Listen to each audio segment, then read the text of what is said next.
வணக்கம். இலங்கை ஆய்வு செய்தியுடன் நான் நிரோஷன்.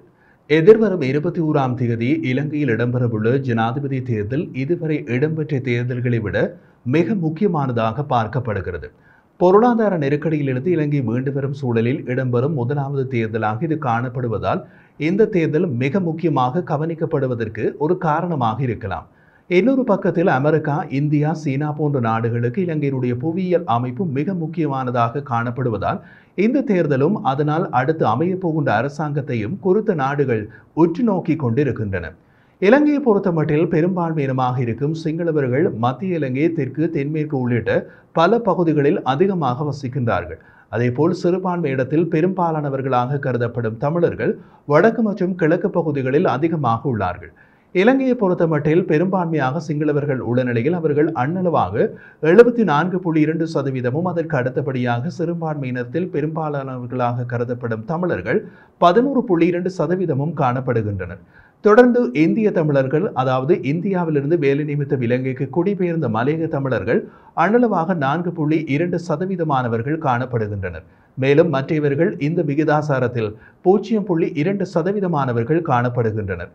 இதில் மிக முக்கியமான பல தேர்தல்களில் சிறுபான்மையினர்களில் முக்கியமானதாக கருதப்படும் தமிழர்களுடைய வாக்குகள் மிக முக்கியமானதாகவே காணப்பட்டும் கணிக்கப்பட்டும் வந்திருக்கிறது.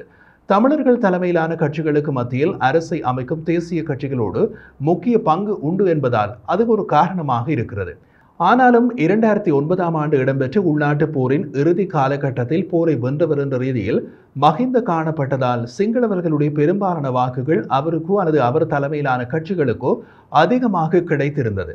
அதற்கு அண்மைய உதாரணமாக 2019ஆம் ஆண்டு இடம்பெற்ற ஜனாதிபதி தேர்தலில் மஹிந்த ராஜபக்சவின் சகோதரரான கோட்டாபய ராஜபக்ச மிக பெரும்பான்மையான சிங்கள வாக்குகளால் வெற்றி பெற்றார்.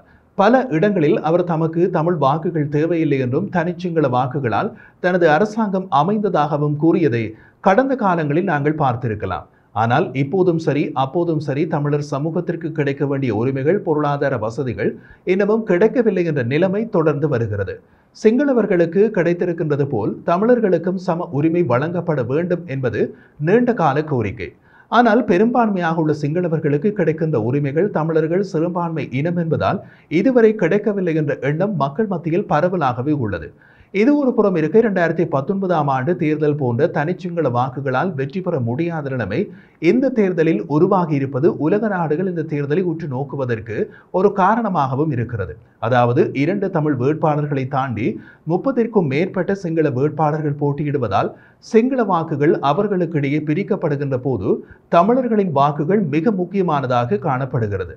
குறிப்பாக தற்போதைய ஜனாதிபதி ரணில் விக்ரமசிங்க சுயேட்சை வேட்பாளராக களமிறங்கி இருக்கும் நிலையில் இதுவரை கடந்த தேர்தல்களில் அவர் தமிழ் மக்களுக்கு வழங்கிய வாக்குறுதிகளை நிறைவேற்றவில்லை என்ற தோற்றப்பாடு தமிழ் மக்கள் மத்தியில் இருப்பதால் இம்முறை தமிழர்கள் அவருக்கு வாக்குகளை வழங்குவார்கள் என்பதில் ஒரு சந்தேகம் இருக்கிறது.